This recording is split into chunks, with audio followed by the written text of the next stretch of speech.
Hello and welcome, one and all. It is me, CD, our Dark One, yet again back with you to talk about episode 15 of Kamen Rider Saber, Beyond the Resolution and Beyond. Which, that title's a bit of a mouthful, but I get, at least in theory, what it's going about, because this episode basically reveals to us what happened 15 years ago, what Caliber's been up to this whole time, and what the Megado ultimately planned to. Ironically, we learned what happened 15 years ago on episode 15. I don't know if that was intentional or not, but if it was, I will applaud you, my writers. I said writers, and it sounds like I said writers. Anyway, that's a pun in there somewhere, and I think that might have been what inspired this series. Anyway, we start off the episode with Toma obviously chasing Caliber in the book, and it turns out Caliber is actually after the Table of Contents. They call it something more magical in the show, but it's the Table of Contents. It's the Table of Contents to the Book of Destiny. That's what Caliber wants. I find that kind of funny. But he wants a reason for it, because he basically wants to figure out who the traitor in the Source of Logos is. Because there's actually a traitor that isn't him and isn't Caliber.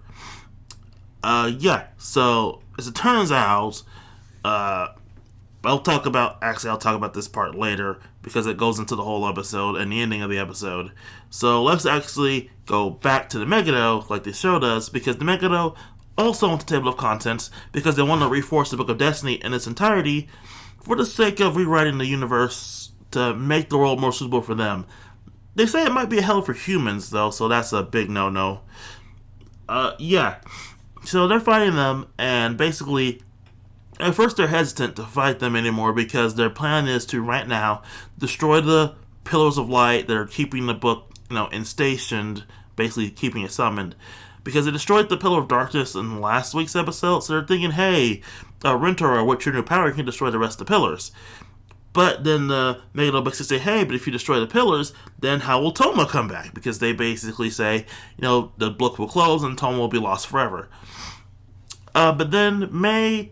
No, she does something. She finally does something in this episode. Again, I like May.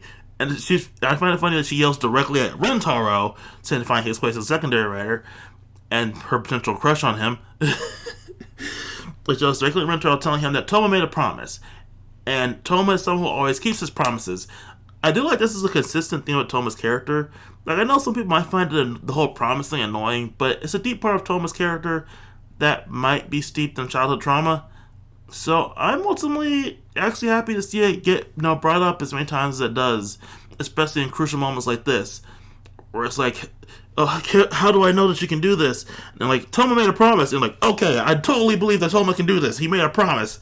Like, again, it's just something that I like about the character writing in this series so far, which is going to be kind of hilarious for next week's episode. Anyway, that inspires Rentaro and the others to keep fighting, to fight against the Megado.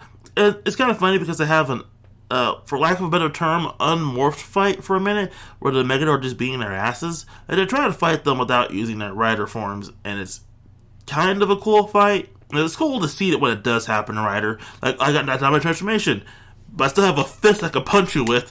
Well, in this case, they have swords, so they try to use their swords. And some of them try to throw fists. Rentaro looking at you. But anyway, they get back to resolve the fight and then transform again and keep the fight up. And slowly destroy the pillars until only one remains, and they destroy that one at the end of the episode. But we'll switch back to Toma, because now he's following Caliber as he goes after the Book of Destiny's Table of Contents, and basically uses the King Arthur ride book to knock him off course and land him somewhere else. In which case, Caliber finally explains what happened 15 years ago. So, here's what happened, basically. Hayato Caliber, who's Kento's father, basically was told something about the state of the world and how someone had written it, and wanted to revert the world back to how it used to be, or the proper world. And Luna somehow is a weird connection between this world and the other world, and so he was using her as a bridge to summon the Book of Destiny, I guess. Anyway, that didn't work. Because, Daichi showed up and fought him. Interesting enough, they both fought in their rider forms until Daichi got knocked out of it, and then we see the iconic scene of Daichi, saving young Toma, and then Toma getting Brave Dragon when, Daichi lost it in the middle of the fight.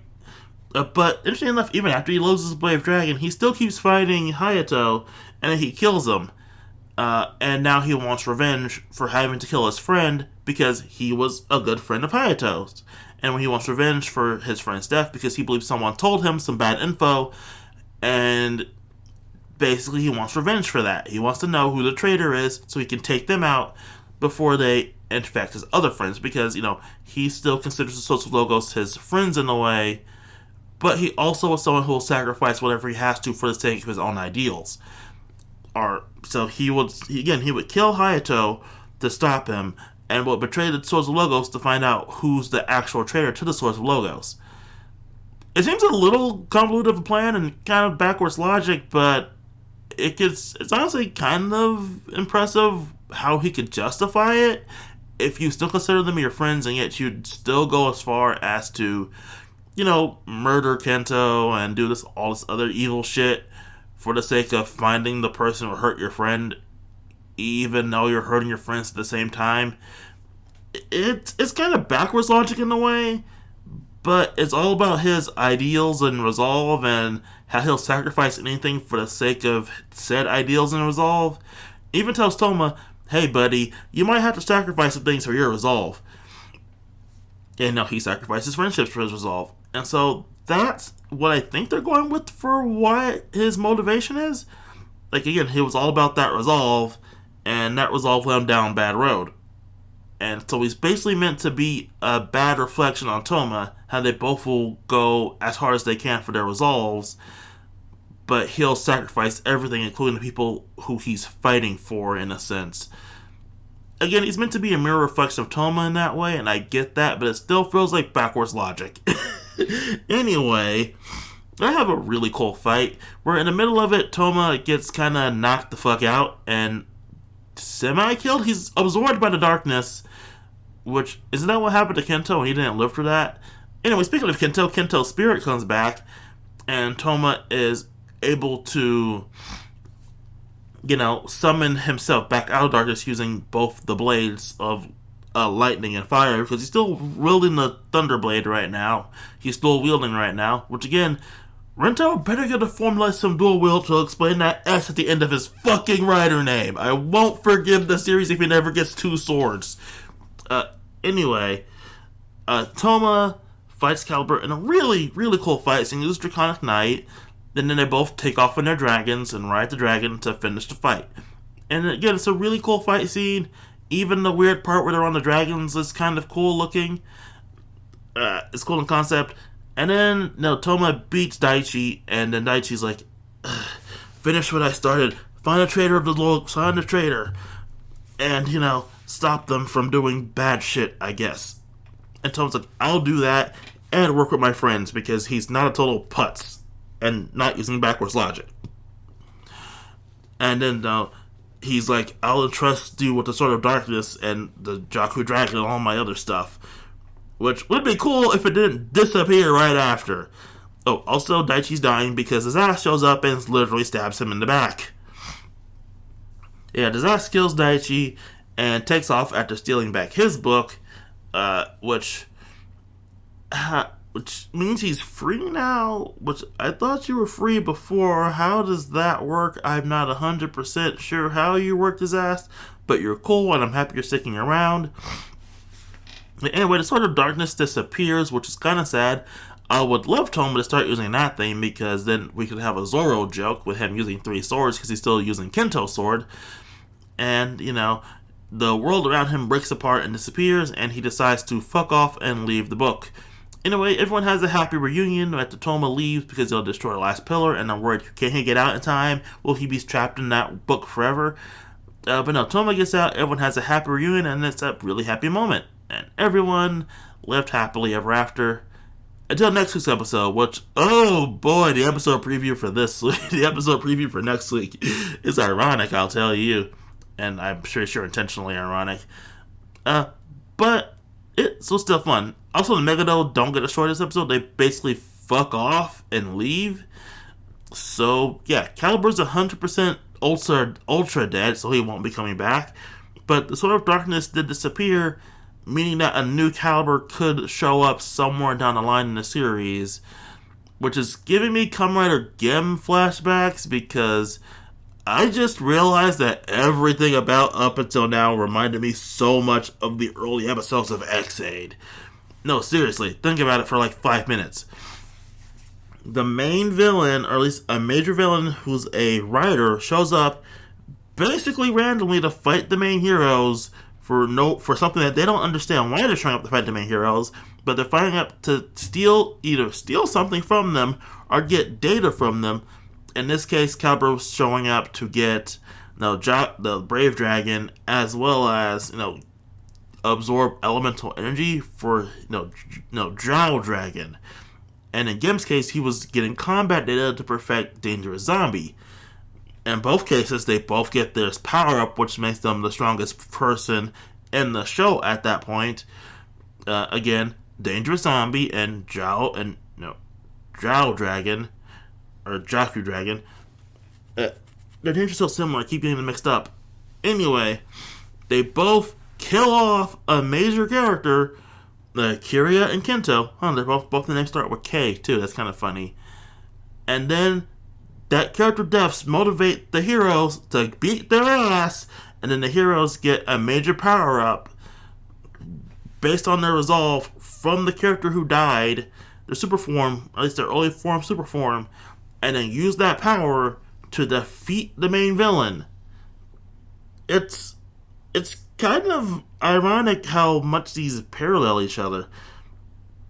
It's kind of funny, at least to me. It feels kind of funny how much that there's a parallel between this right now and the early episodes of X-Aid. Oh God, I've looked through the looking glass and I can't unsee it anymore. Oh God, why? I mean, it's different enough with its own swing on things, because at first Caliber wasn't going after their elemental energy or whatever to finish up his power up. He was going after Brave Dragon in order to get access to King of Arthur.